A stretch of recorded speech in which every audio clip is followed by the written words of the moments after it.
drive nut here, you're looking at the front subframe suspension of an all-wheel drive Pontiac 5. Here's your transfer case that goes back to the rear axle. There's a drive shaft that goes there. And one of the biggest complaints of working on a front-wheel drive vibe is getting the rear motor mount out. Well, there is the rear motor mount on an all-wheel drive. It's kind of surrounded by the rack and pinion and the clevis that mounts the rack and pinion right here. So there's not much a way to get to that bolt head. You can't really get to it from the end.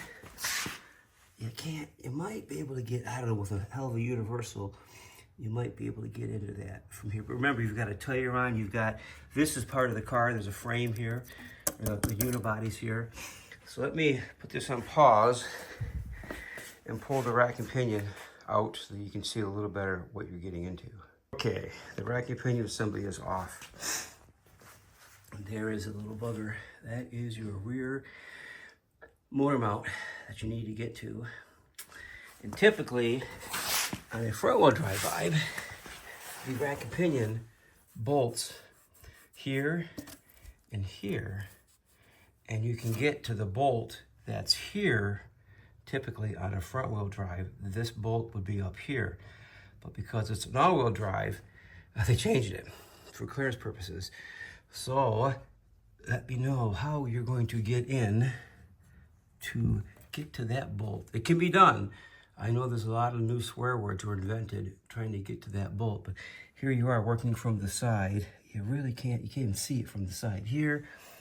This is where your tire would be. This is a part of your body here.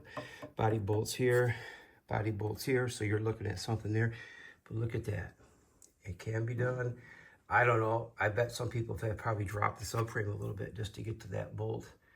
And then there's some bolts from the bottom that you have to get. But yeah, that is, if you're ever working on an all-wheel drive and you want to see what you're looking at with the subframe out of the car, well, here it is. That is a mess. It was a bear to get out.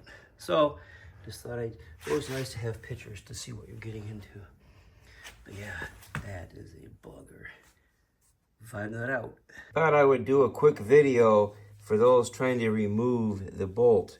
This is your standard 3/8 socket and ratchet.